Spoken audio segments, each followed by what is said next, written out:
जय हिंद and welcome to Study Battle. हम लोग इस चैप्टर में देखेंगे जितने भी पर्यावरण और पारिस्थितिकी से रिलेटेड जो भी करंट अफेयर आया हुआ है उस सारे करंट अफेयर को, लगभग 1.5 साल का करंट अफेयर है, सारे करंट अफेयर को 1 बाय 1 करके देखेंगे। बहुत ही इंपॉर्टेंट करंट अफेयर है, इसी से डायरेक्टली क्वेश्चन आता है। हर एग्जाम में आपको देखने को मिलेगा, कोई ऐसा एग्जाम नहीं जिसमें इस चैप्टर से क्वेश्चन नहीं आए। इन्वायरमेंट से क्वेश्चन आए ऐसा असंभव है। बहुत ज़्यादा ये सब लेटेस्ट ये सब न्यूज होता है, इससे क्वेश्चन 100% आना है। तो देखते हैं सबसे पहले पर्यावरण का जो पहला टॉपिक है जो करंट से रिलेटेड है, 17वीं भारत वन स्थिति रिपोर्ट 2021 के विषय में देखते हैं, जो कि बहुत ज़्यादा इंपॉर्टेंट है। इसको देखते हैं। सबसे पहले देखते हैं इसमें भारत वन स्थिति रिपोर्ट भारत सरकार के पर्यावरण, वन और जलवायु परिवर्तन मंत्रालय के तहत भारतीय वन सर्वेक्षण द्वारा प्रति 2 वर्षों में प्रकाशित की जाती है भारत स्थिति वन स्थिति रिपोर्ट। ठीक है, तो सब कौन से मंत्रालय करता है? पर्यावरण, वन व जलवायु परिवर्तन मंत्रालय के अधीन। इसके अलावा देखते हैं सर्वप्रथम यह जो प्रकाशित हुआ था 1987 में हुआ था, और ISFR रिपोर्ट 2021 रिपोर्ट जो है इसकी 17वीं श्रृंखला रिपोर्ट है। इसके लिए दूरसंवेदी उपग्रह जिसको बोलते हैं रिसोर्ट सेट 2 से प्राप्त आंकड़ों का प्रयोग किया गया है। और भारत वन नीति जो 1988 में यह लक्ष्य रखा गया है कि देश के लगभग कुल भाग पर 33% भाग पर वन क्षेत्र होगा, यह लक्ष्य रखा गया है। अब लक्ष्य कब पूरा होगा, अभी कितना लक्ष्य चल रहा है, अभी कितना भूभाग पर कितना परसेंटेज वन है, इसको भी हम लोग देखेंगे आगे। ठीक है, तो देखते हैं नेक्स्ट देखते हैं भारत में वन आवरण को देखते हैं। देखिए लक्ष्य रखा गया 33%, और भारत की क्या कंडीशन हम लोग अभी देखते हैं। देखिए भारत वन स्थिति रिपोर्ट 2021 के अनुसार भारत का जो वन आवरण है 7,13,789 वर्ग किलोमीटर है, जो कि कुल भौगोलिक क्षेत्रफल का कितना है 21.71%। अब कितना लक्ष्य रखा गया है? 33% लक्ष्य रखा गया है। कितना अभी है वन का आवरण भारत में? 21.71%। तो अभी लक्ष्य को प्राप्ति करने के लिए लगभग 12 से 13 पॉइंट और भी परसेंटेज और भी इंक्रीज करना है। इसके अलावा देखिए 2019 के रिपोर्ट की तुलना में भारत का जो वन आवरण है 1540 वर्ग किलोमीटर की वृद्धि दर्ज की गई है, और पिछली रिपोर्ट से लगभग 0.22% अधिक है। तो 2019 के डेटा और 2021 के डेटा में आपको क्लियर हो गया होगा, वृद्धि दर्ज की गई है। 1540 वर्ग किलोमीटर का वृद्धि दर्ज किया गया है, वन का क्षेत्र बढ़ा है। अब देखते हैं भारत में वृक्ष आवरण कितना है। वृक्षारोपण जो है इस रिपोर्ट के अनुसार भारत के कुल वृक्षारोपण जो है 95,748 वर्ग किलोमीटर है, जो कि कुल भौगोलिक क्षेत्रफल कितना है 2.91% है वृक्षारोपण। और रिपोर्ट 2019 के अनुसार देखा जाए तो 721 किलोमीटर का क्या हुआ वृद्धि दर्ज की गई, जो कि 0.76% का पिछली डाटा के हिसाब से 2019 के डेटा के हिसाब से 2021 में वृद्धि दर्ज की गई है। ठीक है, अब देखते हैं भारत में वन और वृक्ष के संपूर्ण आंकड़े, बहुत इंपॉर्टेंट है। जो वन है, वनावरण है 7,13,789 वर्ग किलोमीटर, परसेंटेज कितना है टोटल है 21.71%। और कितना वृद्धि दर्ज की गई है 2019 के डेटा के हिसाब से वृद्धि दर्ज की गई है 2019 से अगर कंपैरिजन किया जाए तो 1540 वर्ग किलोमीटर का वृद्धि दर्ज किया गया है। वृक्षारोपण अभी हम लोग देखें 95,748 वर्ग किलोमीटर, टोटल भूभाग का जो आवरण है 2.91% है, और वृद्धि दर्ज की गई है 2019 के डेटा से कंपैरिजन करें तो 721 वर्ग किलोमीटर की वृद्धि दर्ज की गई है। तो अब इसको दोनों के ऐड किया गया है तो टोटल हमारा परसेंटेज आ रहा है टोटल भूभाग पर, जो हमारा वन और वृक्षारोपण और वन दोनों हैं तो 24.62% है, और वृद्धि कितना है दोनों को मिलाया गया है तो 2261 वर्ग किलोमीटर की वृद्धि दर्ज की गई है 2019 के डेटा के हिसाब से हम कंपेरिजन किए हैं। ठीक है, अब देखते हैं क्षेत्रफल के अनुसार सर्वाधिक वन आवरण वाला जो राज्य है, सबसे टॉप 3 कंट्री को देखें, टॉप 3 स्टेट को, सॉरी कंट्री नहीं स्टेट। ठीक है, तो सबसे क्षेत्रफल के हिसाब से अगर देखा जाए मध्य प्रदेश में जो है वन क्षेत्र है बहुत ही ज़्यादा है। कितना है 77,493 वर्ग किलोमीटर। दूसरा स्थान पे है अरुणाचल प्रदेश जो कि 66,431 वर्ग किलोमीटर। तीसरा स्थान है छत्तीसगढ़ का 55,717 वर्ग किलोमीटर, यहाँ पे वन है। ठीक है, तो आपने देखा टॉप 3 स्टेट को क्षेत्रफल के हिसाब से। अगर क्षेत्रफल के हिसाब सबसे कम के देखें, जो लिस्ट 3 स्टेट है उसमें देखें हरियाणा सबसे कम है, वहाँ पे वन केवल 1603 वर्ग किलोमीटर है। पंजाब में 1847 वर्ग किलोमीटर और गोवा में 2244 किलोमीटर। सबसे कम कहाँ पे? हरियाणा में है वन क्षेत्र। ठीक है, ये राज्य की बात हो रही है। अब बात करें वृद्धि दर्ज, सर्वाधिक वन आवरण में कितना वृद्धि दर्ज करने वाला जो राज्य है, सबसे ज़्यादा जो वृद्धि दर्ज किया गया है आंध्र प्रदेश में देखने को मिला। वहाँ पे वन में बहुत ज़्यादा वृद्धि 647 वर्ग किलोमीटर की वृद्धि दर्ज की गई है। और कंपैरिजन किससे कर रहे हैं? 2019 के डेटा के हिसाब से कंपैरिजन कर रहे हैं। अभी हम 2021 का वन स्थिति रिपोर्ट देख रहे हैं। उड़ीसा में भी 537 वर्ग किलोमीटर का वृद्धि दर्ज की गई। नुकसान करने वाले जो अपने जंगलों, अपने वनों को कटाई किए हैं, नुकसान करने वाला जो स्टेट है उसको देखते हैं। अरुणाचल प्रदेश लगभग 257 वर्ग किलोमीटर का नुकसान किया है। मणिपुर 249 और नागालैंड 235 वर्ग किलोमीटर का नुकसान किया है। इसके अलावा देखते हैं नेक्स्ट क्वेश्चन को, सर्वाधिक वन आवरण परसेंटेज के हिसाब से। हम लोग तो देखें तो अभी क्षेत्रफल के हिसाब से, तो क्षेत्रफल के हिसाब से देखें तो मध्य प्रदेश टॉप में था। अब हम देखें परसेंटेज के हिसाब से, मतलब जिनके पास जितना एरिया है उनके एरिया में जो कितना परसेंटेज एरिया जो है वन है, तो परसेंटेज के हिसाब से देखें तो देखिए मिजोरम का जो परसेंटेज है हाईएस्ट परसेंटेज है, क्योंकि इनके पास सबसे बड़ी बात कि इनके पास एरिया भी कम है और उस एरिया में लगभग 84% भाग पर 84.53% भाग पर क्या है? वन आवरण है। तो आप देख सकते हैं मिजोरम टॉप मोस्ट है। अरुणाचल प्रदेश में लगभग 79.33% है, लगभग नहीं, एक्यूरेट डाटा है, क्लियर। मेघालय जो है 76% है। और देखिए सर्वाधिक वन आवरण परसेंटेज के हिसाब से केंद्र शासित प्रदेश की बात करें तो लक्षद्वीप का जो है एरिया के हिसाब से उनका 90% भाग पर क्या है? वन ही है।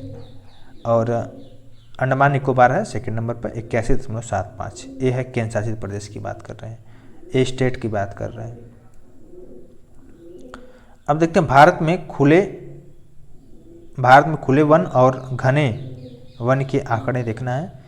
जो भारत में बहुत घने वन है, अरुणाचल प्रदेश में है बहुत घने वन में 21,095 वर्ग किलोमीटर घने वन। मध्यम रूप से जो घने वन है मध्य प्रदेश में है 34,341 वर्ग किलोमीटर है। खुले वन जो है मध्य प्रदेश में भी है 36,465 वर्ग किलोमीटर है। अन्य बिंदुओं को भी डिस्कस करते हैं जो इन्वायरमेंट से रिलेटेड होगा। देखिए बाघ अभयारण्य में जो वन क्षेत्र है, बाघ अभयारण्य में वन क्षेत्र है 55,666.27 वर्ग किलोमीटर है, जो वन अभयारण्य में बाघ अभयारण्य में वन क्षेत्र है, जो कि देश के कुल वन क्षेत्र का लगभग 7.8% जो है बाघ अभयारण्य में है।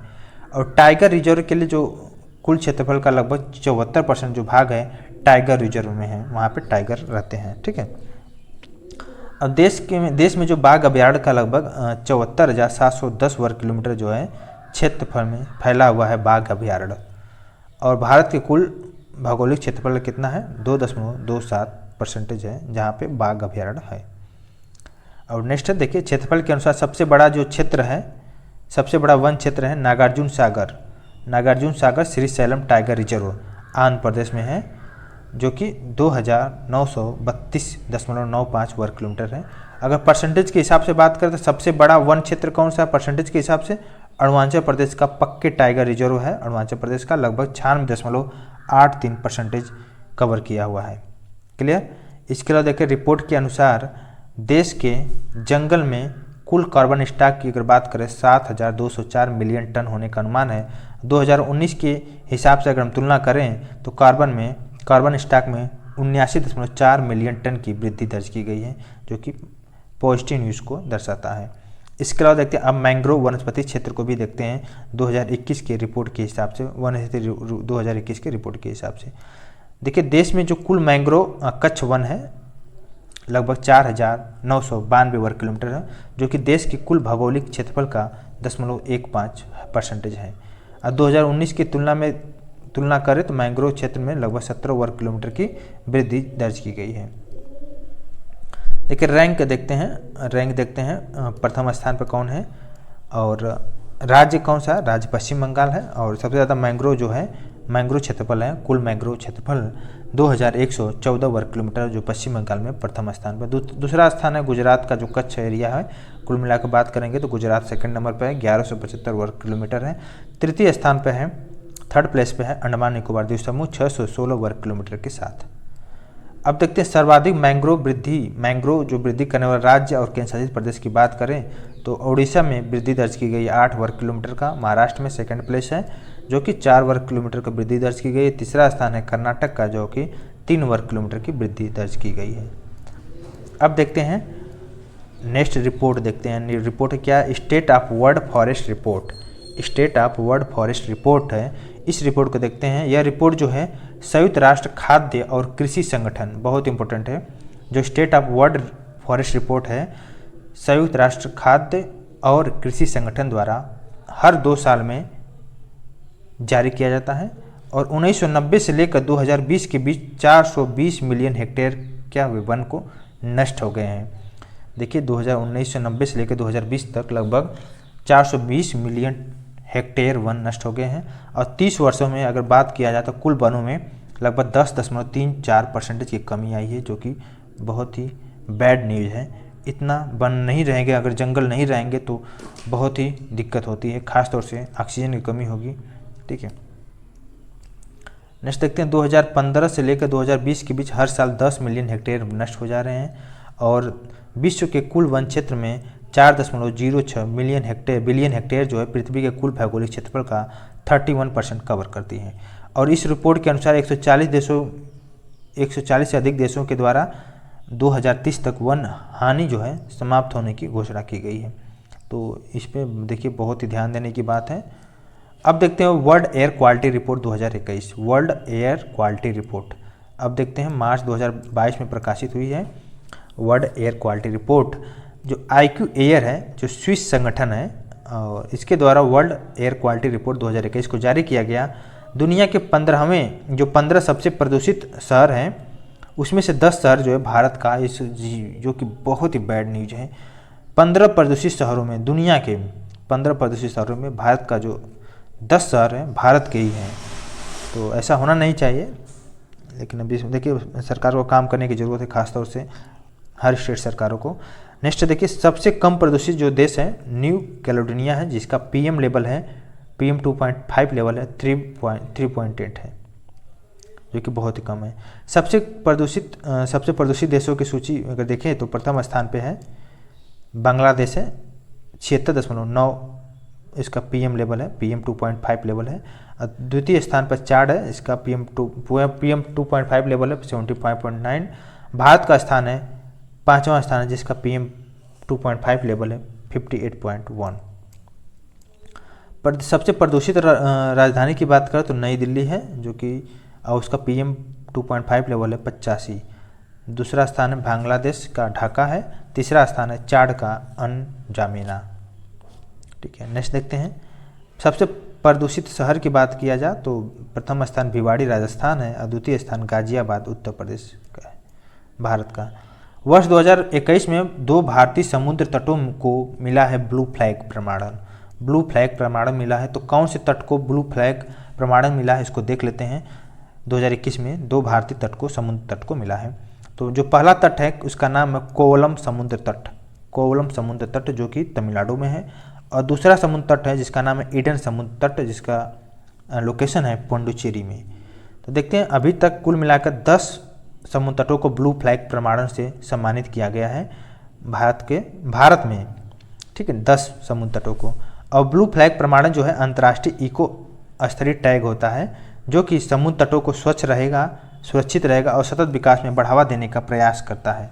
तो ब्लू फ्लैग प्रमाणन क्या है आपको समझ में आ गया होगा। जो समुद्र तट हैं उसके वहाँ पे सफाई, सुरक्षित और सतत विकास में बढ़ावा देने का प्रयास करता है, तो उन्हीं को दिया जाता है ब्लू फ्लैग प्रमाणन, जिसका मतलब समुद्र तट स्वच्छ हो, सुरक्षित हो और सतत विकास हो, मतलब हर तरह से अच्छा हो, तो उसी को ब्लू फ्लैग प्रमाणन मिलता है। तो वहाँ पे जो पर्यटन होते हैं उसके लिए बहुत ज़्यादा बढ़ावा मिलता है ब्लू फ्लैग जो प्रमाणन समुद्र तट होते हैं। यह प्रमाण पत्र जो है डेनमार्क के फाउंडेशन, जिसका नाम है फाउंडेशन फॉर एनवायरमेंटल एजुकेशन, द्वारा प्रदान किया जाता है। अब देखते हैं नेक्स्ट देखते हैं। नेक्स्ट देखिए 2021-22 में रामसर स्थल में शामिल जो भारत की महत्वपूर्ण आर्द्र भूमियाँ हैं इसको देखते हैं। सबसे पहले देखते हैं इसका थोड़ा सा ब्रीफ डिस्कशन कर लेते हैं आर्द्र भूमि के विषय में।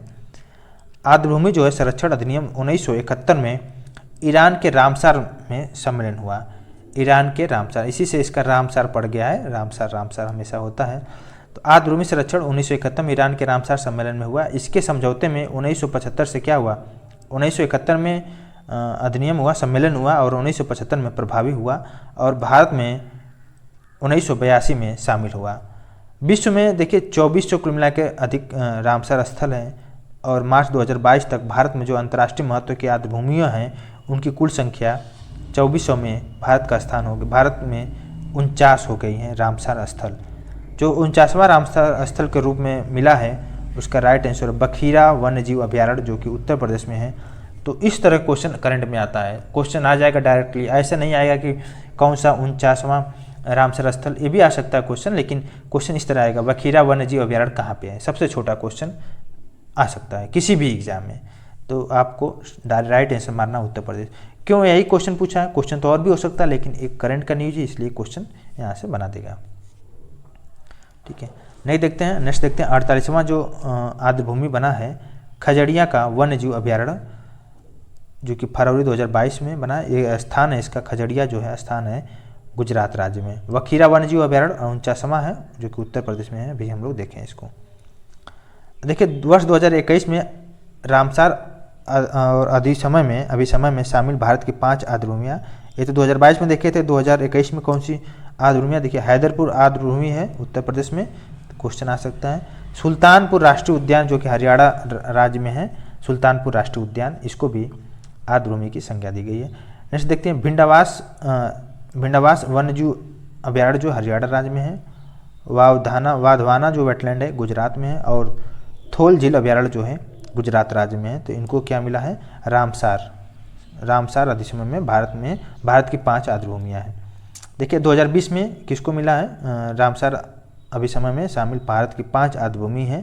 तो आर्द्रभूमियों को देखते हैं 5 जो 2020 में शामिल हुई हैं। आसन कंजर्वेशन रिजर्व उत्तराखंड, कांवरताल जो है बिहार का, लोनार झील महाराष्ट्र का और सुर सरोवर जो है उत्तर प्रदेश जिसे बोलते हैं कीथम झील, ठीक है, बहुत इंपॉर्टेंट है। त्योस्कर जो आर्द्रभूमि परिसर है ये लद्दाख का आर्द्रभूमि में शामिल हुआ है।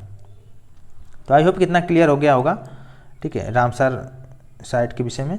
नेक्स्ट देखते हैं यूनाइटेड किंगडम के 175 से अधिक जो रामसार स्थल है इस सूची में शामिल है। तो यूके के लगभग 125 है, भारत कितना है, भारत के 49 है अभी तक के करंट डेटा के हिसाब से। और रामसार सूची में शामिल होने वाला जो प्रथम स्थल है, तो प्रथम स्थल ऑस्ट्रेलिया का कीबोर्ग प्रायद्वीप जो है 1974 में ही शामिल हो गया था। ऑस्ट्रेलिया का प्रथम स्थल जो है कीबोर्ग प्रायद्वीप। और सबसे ज़्यादा किसका है, यूनाइटेड किंगडम का 175 से अधिक रामसार स्थल है। भारत के पहले रामसार स्थल के रूप में शामिल जो आर्द्रभूमि थी चिल्का लेक जो कि उड़ीसा राज्य में है, भारत के प्रथम पहले रामसार स्थल के रूप में शामिल हुई थी आर्द्रभूमि। अब भारत का सबसे बड़ा आर्द्रभूमि स्थल कौन सा, सुंदरवन वेटलैंड्स जो कि पश्चिम बंगाल में है। इसका जो क्षेत्रफल है 2549.44 वर्ग किलोमीटर जो कि कुल आर्द्रभूमि का लगभग 96.76% पश्चिम बंगाल में ही है। तो सोच सकते हैं कितना बड़ा वेटलैंड होगा सुंदरवन वेटलैंड्स जो कि पश्चिम बंगाल में है। भारत का सबसे छोटा आर्द्रभूमि जो स्थल है रेणुका वेटलैंड्स है जो कि हिमाचल प्रदेश में है। तो क्वेश्चन आ सकता है। इसके अलावा देखिए भारत का पहला कृत्रिम आर्द्रभूमि स्थल जो है हरिके बैराज जो कि मानव द्वारा निर्मित आर्द्रभूमि स्थल है। नेक्स्ट भारत में सर्वाधिक रामसर स्थल जो है उत्तर प्रदेश में 10 हैं और कान्हा टाइगर रिजर्व जो है सबसे अधिक 461 आर्द्रभूमि है जिनमें से अधिकांश 2.25 हेक्टेयर के कम आकार के हैं। इतना क्लियर हो गया होगा। नेक्स्ट देखते हैं तेंदुआ लिपोर्ट्स गणना रिपोर्ट 2018 के डेटा के हिसाब से हम लोग डिस्कस करेंगे और हम देखेंगे 21 सितंबर 2020 को प्रकाशित हुआ था रिपोर्ट, इसको देखते हैं।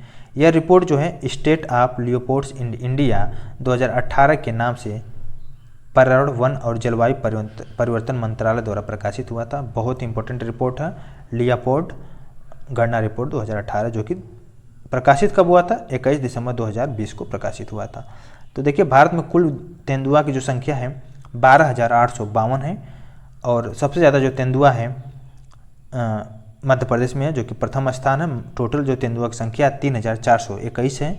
कर्नाटक में जो तेंदुआ की संख्या है दूसरा स्थान है 1783 है। महाराष्ट्र में 1690 है, तृतीय स्थान है। और तमिलनाडु में 868 है, चतुर्थ स्थान है। और बिहार में 98 है, जो कि 5वां स्थान है। देखिए 2014 से 18 के बीच तेंदुओं की आबादी में लगभग 60% की वृद्धि दर्ज की गई है। क्षेत्र की दृष्टि से मध्य भारत एवं पूर्वी घाट में सर्वाधिक जो तेंदुआ हैं इनकी कुल संख्या है 8071।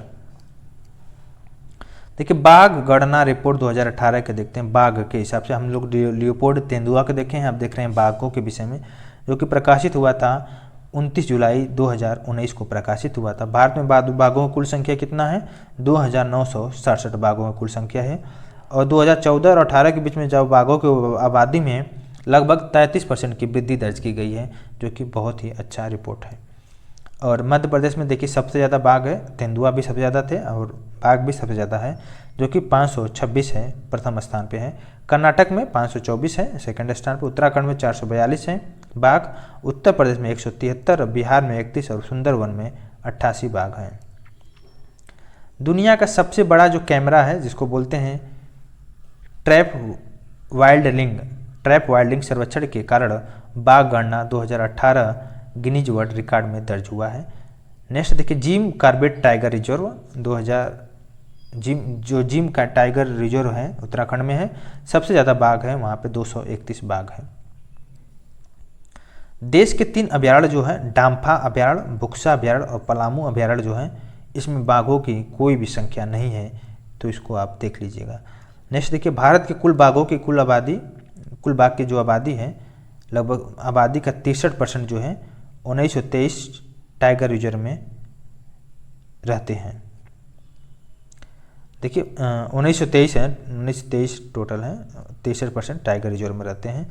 और विश्व के कुल बाघ की आबादी का 70% जो भाग है भारत में निवास करते हैं, तो आप समझ सकते हो कितना इंपॉर्टेंट है। भारत के तीन टाइगर रिजर्व बने हैं अभी हाल में, इसको देखते हैं, बहुत इंपॉर्टेंट तीनों न्यूज हैं। श्रीविल्लुपुथुर जो मेघामलाई टाइगर रिजर्व है तमिलनाडु में बना है, 91वां टाइगर रिजर्व है जो, और तमिलनाडु का 5वां टाइगर रिजर्व है, भारत का 91वां है। और रामगढ़ जो 20 वन्य जीव अभयारण्य है जो कि राजस्थान में। सबसे इंपॉर्टेंट क्वेश्चन ऐसे पूछ सकता है कि रामगढ़ 20 धारी जो वन्य जीव अभयारण्य है कहाँ पे है, तो राजस्थान में है। भारत का 52वां और राजस्थान का 4था टाइगर रिजर्व है। नेक्स्ट देखिए गुरु घासी राष्ट्रीय उद्यान जो छत्तीसगढ़ राज्य में है, भारत का 53वां और छत्तीसगढ़ का 4था टाइगर रिजर्व है, तो आप देख सकते हैं। इसके अलावा देखिए नेक्स्ट पॉइंट को देखते हैं।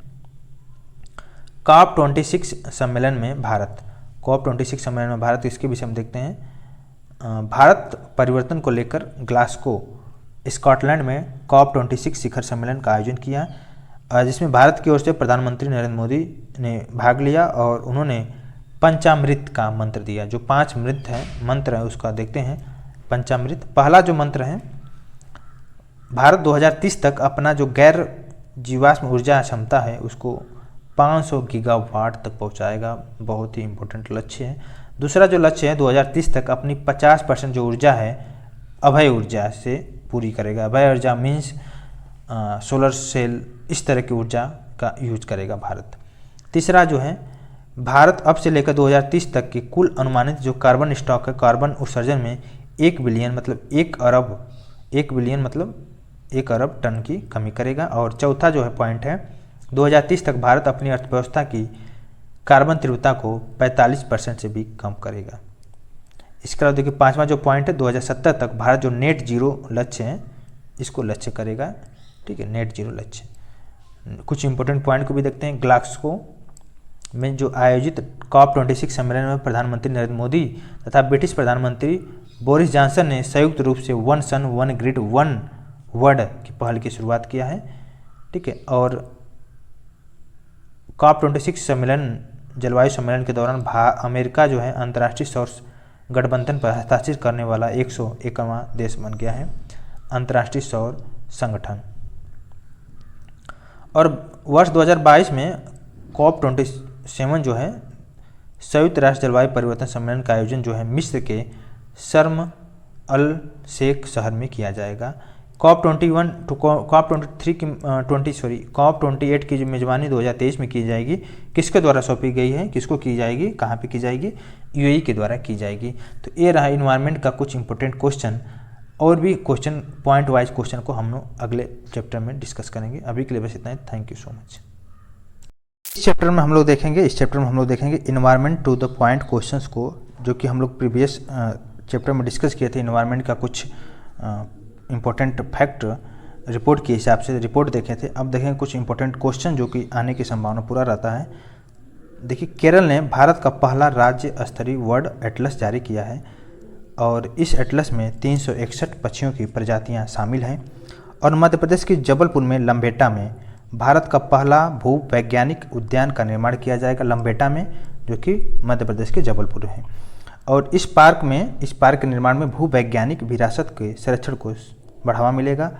गुजरात के सुंदरवन मिनी चिड़ियाघर जो है जानवरों को वित्तीय राहत प्रदान करने के उद्देश्य से एडॉप्ट एन एनिमल पहल की शुरुआत की है। इसके अलावा देखिए, दक्षिण अमेरिकी देश जो है, जो कि पेरू है, पेरू ने तटीय क्षेत्रों में तेल रिसाव की वजह से 90 दिन का पर्यावरणीय आपातकाल घोषित किया था, जो कि पेरू तट के पास स्पेनिश ऊर्जा फर्म रेप्सोल से लगभग 6000 बैरल कच्चे तेल का रिसाव हुआ था, जिसकी वजह से पेरू ने 90 दिन तक पर्यावरणीय आपातकाल घोषित किया गया था। और देखिए, हिमाचल प्रदेश के कुफरी में पर्यटन को बढ़ावा देने के उद्देश्य से देश का पहला स्की पार्क स्थापित किया गया और इस पार्क में 5 star hotel, mall, gaming zone और फूड कोर्ट आदि की सुविधाएं उपलब्ध हैं। उत्तराखंड वन स्थिति रिपोर्ट, ठीक है। नेक्स्ट क्वेश्चन है, उत्तराखंड के वन विभाग रिसर्च विंग के द्वारा रानीखेत में देश के पहले वन चिकित्सा केंद्र का उद्घाटन किया गया है। नेक्स्ट क्वेश्चन जो कि बहुत इंपॉर्टेंट है, उत्तराखंड के देहरादून में भारत के पहले क्रिप्टोगैमिक गार्डन का उद्घाटन किया गया। इस गार्डन में लाइकेन, शैवाल, कवक आदि की विभिन्न प्रजातियां पाई जाएगी। और केंद्र शासित प्रदेश लद्दाख ने 2025 तक ऑर्गेनिक बनने के लिए सिक्किम के साथ समझौता किया है और सिक्किम जो है 100% जैविक कृषि करने वाला भारत का पहला राज्य बना है। और हिमाचल प्रदेश के काजा में दुनिया के सबसे ऊंचाई पर स्थित जो इलेक्ट्रिक वाहन चार्जिंग स्टेशन है, इसका निर्माण किया गया है। इसकी स्थापना जो है गो यूगो कंपनी ने किया है। नेक्स्ट देखते हैं, जूलॉजिकल सर्वे ऑफ इंडिया ने अरुणाचल प्रदेश में पाई जाने वाली बंदर की एक नई प्रजाति का नाम जिसका रखा है सेला मैकाक रखा है, यह जो यहाँ के सेला दर्रा के नाम पर रखा है। नेक्स्ट क्वेश्चन, केंद्रीय पर्यावरण मंत्री तथा केंद्रीय जल शक्ति मंत्री ने संयुक्त रूप से 13 प्रमुख नदियों के कायाकल्प पर विस्तृत परियोजना रिपोर्ट जारी किया है। और दिसंबर 2021 में तमिलनाडु के काजू वैली वेटलैंड को राज्य का 16वां पक्षी अभ्यारण्य घोषित किया गया है। काजू वैली जो है दक्षिण अफ्रीका की दूसरी सबसे बड़ी खारे पानी की झील है, ठीक है। तो काजू वैली के विषय में समझ में आया। और देखते हैं नेक्स्ट जो है पॉइंट है, सौभाग्य योजना के तहत घरों में सौर ऊर्जा आधारित जो विद्युतीकरण के मामले में राजस्थान जो है प्रथम स्थान पे है। और दिल्ली कैबिनेट ने भारत के पहले इलेक्ट्रिक वेस्ट इको पार्क की स्थापना की मंजूरी दिया है।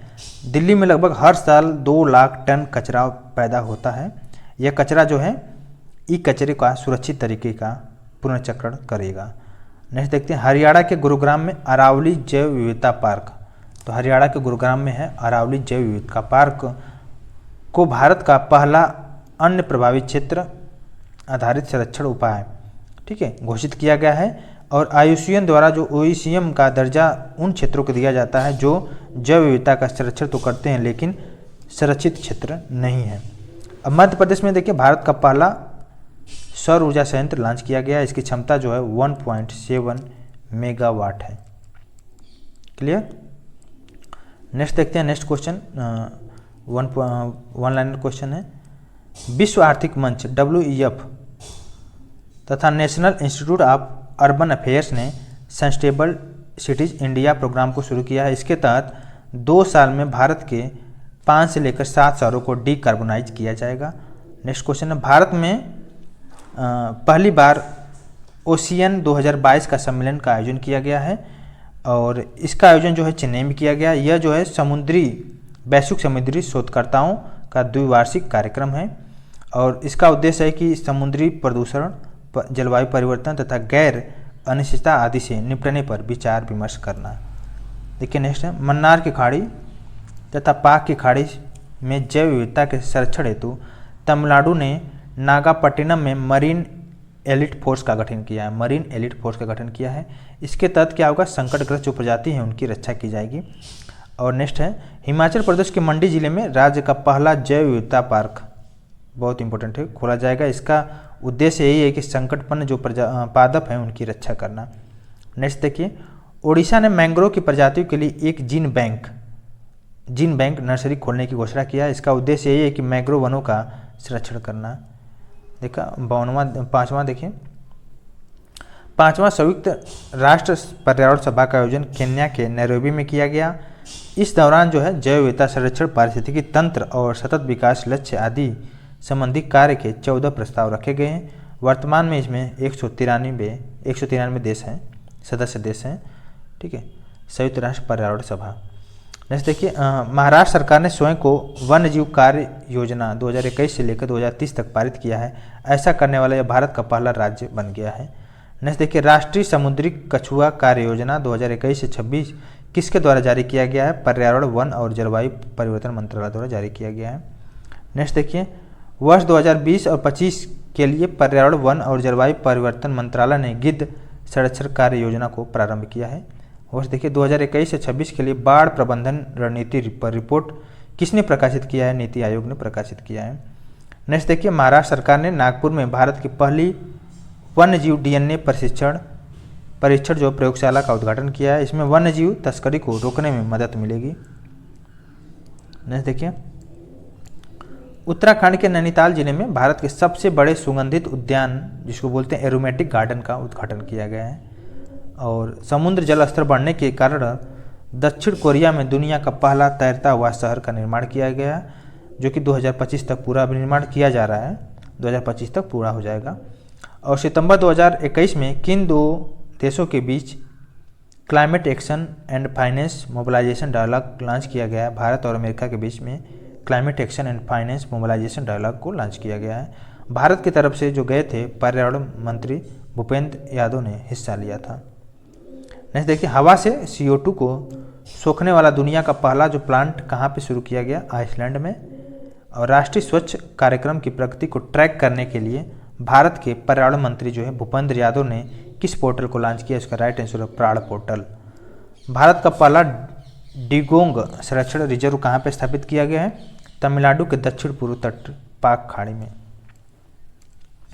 नेक्स्ट देखते हैं, प्लास्टिक समझौते शुरू करने वाला पहला एशियाई देश है भारत है। और NTPC ने 25 मेगावाट की फ्लोटिंग सोलर परियोजना कहाँ बनाई? इसका राइट आंसर है सीमाद्री थर्मल पावर स्टेशन विशाखापट्टनम में। भारत के सबसे ऊंचे हर्बल पार्क जिसका ऊंचाई है 11,000 फीट की ऊंचाई पर है, इसका उद्घाटन जो है किया गया है, जो कि चमोली जिला उत्तराखंड में स्थित है, सबसे ऊंचा हर्बल पार्क। नेक्स्ट देखते हैं, कूलिंग एक्शन प्लान को लॉन्च करने वाला पहला देश जो बना है भारत बना है। और केंद्रीय पर्यावरण मंत्रालय ने प्लास्टिक अपशिष्ट प्रबंधन संशोधन नियम 2021 को मंजूरी दिया है। इसके तहत 1 जुलाई 2022 तक सिंगल यूज प्लास्टिक को चरणबद्ध तरीके से समाप्त किया जाएगा। इसका राइट आंसर है। देखिए, अगस्त 2021 में थाईलैंड ने कोरल मूंगों को नुकसान पहुंचाने वाला जो सनस्क्रीन है उस पर प्रतिबंध लगा दिया है, थाईलैंड ने लगाया है। और राष्ट्रीय पर्यावरण संबंधी मानक प्रयोगशाला की आधारशिला प्रधानमंत्री नरेंद्र मोदी ने रखा है। कहाँ पे रखा है? नई दिल्ली में रखा है। नेक्स्ट देखिए, राजस्थान के रेगिस्तान में हरित आवरण बढ़ाने के लिए प्रोजेक्ट बोल्ड को किसने लॉन्च किया? इसका राइट आंसर है खादी ग्रामोद्योग आयोग एवं बॉर्डर सिक्योरिटी फोर्स मिलकर लॉन्च किया इसको। और इसके तहत क्या होगा कि जैसलमेर के तनोट गांव में 27 जुलाई 2021 को BSF ने KVIC के साथ मिलकर 1000 बांस के पौधे लगाए हैं। नेक्स्ट देखिए, राष्ट्रीय डॉल्फिन अनुसंधान केंद्र कहाँ पर स्थापित किया जाएगा? Right answer Patna. नेक्स्ट देखिए, गंगा नदी डॉल्फिन के लिए भारत की प्रथम वेधशाला जो है भागलपुर बिहार में स्थापित करने की घोषणा की गई है। नेक्स्ट देखिए, दिल्ली के कनॉट प्लेस में भारत का पहला कार्यात्मक स्मॉग टावर को लॉन्च किया गया कनॉट प्लेस में? बहुत इंपॉर्टेंट क्वेश्चन है। और क्योंकि देखिए दिल्ली की जो एयर क्वालिटी है सबसे बुरा है, सबसे ख़राब है। देखिए ग्रीन पीस की एक रिपोर्ट के अनुसार जो राजधानी दिल्ली में नाइट्रोजन डाइऑक्साइड NO2 की मात्रा में कितने परसेंटेज की वृद्धि की गई है? 125% की वृद्धि दर्ज की गई है। नेक्स्ट है making piece with nature report. Making piece with nature report किस संस्था द्वारा जारी किया गया? इसका राइट आंसर है संयुक्त राष्ट्र पर्यावरण कार्यक्रम, इसको बोलते हैं इन्वायरमेंटल प्रोग्राम, संयुक्त राष्ट्र यूनियन नेशन एनवायरमेंटल प्रोग्राम। राष्ट्र देखिए नेक्स्ट है 2023 को संयुक्त राष्ट्र महासभा ने मोटे अनाज को अंतर्राष्ट्रीय वर्ष घोषित किया है। यह प्रस्ताव जो है भारत की तरफ से जिसे संयुक्त राष्ट्र महासभा द्वारा स्वीकार किया गया था। देखिए 67वें राष्ट्रीय फिल्म पुरस्कार 2021 में पर्यावरण संरक्षण श्रेणी में किस फिल्म को सर्वश्रेष्ठ फिल्म का पुरस्कार मिला? इसका राइट आंसर है वाटर ब्यूरियल। जून 2021 में जारी पर्यावरण स्थिति रिपोर्ट 2021 के अनुसार भारत का जो स्थान है 117वां स्थान है। यह रैंकिंग जो है संयुक्त राष्ट्र ने 17 विकास लक्ष्यों के आधार पर तैयार किया गया है। नेक्स्ट देखते हैं विश्व पर्यावरण दिवस जो है 2021 पर प्रधानमंत्री नरेंद्र मोदी ने पुणे में एक पायलट परियोजना के तहत एथेनॉल जो 100 वितरित स्टेशन का उद्घाटन किया है। इसके अलावा देखिए जून 2021 में जारी एक अध्ययन के अनुसार विश्व में सबसे ज़्यादा जो किस्म की तितलियाँ पाई जाती हैं कोलंबिया में पाई जाती हैं। राइट नेक्स्ट है देखिए भारत ने किस राज्यों में 3 प्रजातियों के मगरमच्छ पाए जाते हैं? 3 प्रजातियों के, तो उड़ीसा में 3 प्रजातियों के मगरमच्छ पाए जाते हैं। नेक्स्ट देखिए बहुत इंपॉर्टेंट वाल्मीकि टाइगर रिजर्व जो कि बिहार में है, दिसंबर 2021 में बिहार सरकार ने कैबिनेट की बैठक का आयोजन किया है।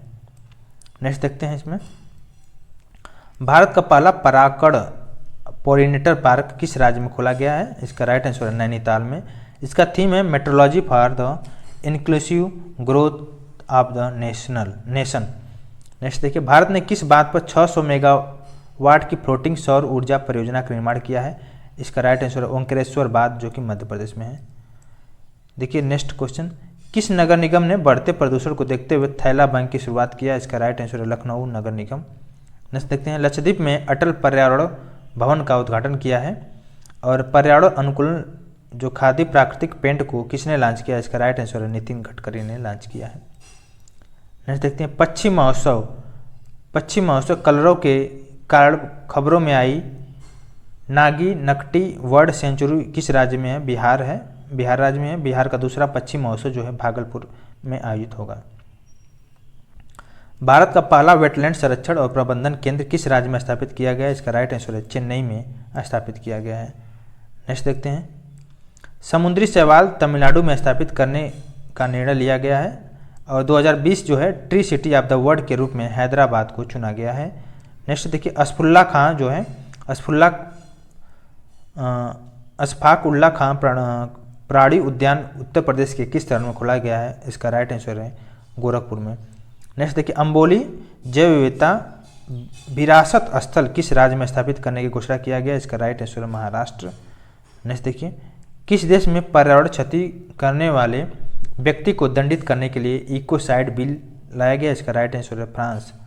नेक्स्ट देखिए संयुक्त राष्ट्र द्वारा वर्ष 2020 को जैव विविधता का सुपर वर्ष घोषित किया गया है। नेक्स्ट देखिए उत्तराखंड के उत्तरकाशी में भारत का पहला हिम तेंदुआ संरक्षण केंद्र स्थापित किया गया है। नेक्स्ट क्वेश्चन है उत्तराखंड के मुनस्यारी में भारत का पहला लाइकन पार्क स्थापित किया गया उत्तराखंड में। नेक्स्ट देखिए पन्ना टाइगर रिजर्व जो है उसको बायोस्फीयर रिजर्व के विश्व नेटवर्क में शामिल किया गया है और वर्तमान में 18 बायोस्फीयर रिजर्व हैं जिसमें से सिर्फ 12 को बायोस्फीयर रिजर्व के विश्व नेटवर्क में शामिल किया गया है। नेक्स्ट देखिए वर्ष 2021 से लेकर 2030 को संयुक्त राष्ट्र महासभा द्वारा संयुक्त राष्ट्र परितंत्र पुनर्स्थापन दशक घोषित किया गया है। नेक्स्ट देखिए the world of organic agriculture report 2020 के अनुसार विश्व में जैविक किसानों की सर्वाधिक जो संख्या है भारत में है। नेक्स्ट देखिए विश्व जल दिवस 2021 के अवसर पर जल शक्ति मंत्रालय के राष्ट्रीय जल मिशन जिसका राइट आंसर है कैच द रेन अभियान को प्रारंभ किया गया विश्व जल दिवस के अवसर पर। किसने लॉन्च किया? जल शक्ति मंत्रालय। जो कैच द रेन अभियान है, यह अभियान जो है 22 मार्च 2021 से 30 नवंबर 2021 तक संचालित किया गया। इसका टैगलाइन है वर्षा के जल का संचयन जहां भी हो जब भी हो, इसका टैगलाइन है। नेक्स्ट देखिए, 22 मार्च 2021 को केन बेतवा लिंक प्रोजेक्ट पर किसने समझौता हुआ है? इसका राइट आंसर जल शक्ति मंत्रालय और मध्य प्रदेश और उसके साथ ही साथ उत्तर प्रदेश सरकार द्वारा समझौता हुआ है। ठीक है, तो आई होप एनवायरनमेंट का जो 8 क्वेश्चन था, टॉपिक था, कंप्लीट किए हैं, 1 लाइनर क्वेश्चन। अब हम लोग नेक्स्ट में डिस्कस करेंगे 2020-21 में हुए प्रमुख समझौते और ज्ञापन के विषय में डिस्कस करेंगे। तो अभी के लिए बस इतना रखते हैं। Thank you so much.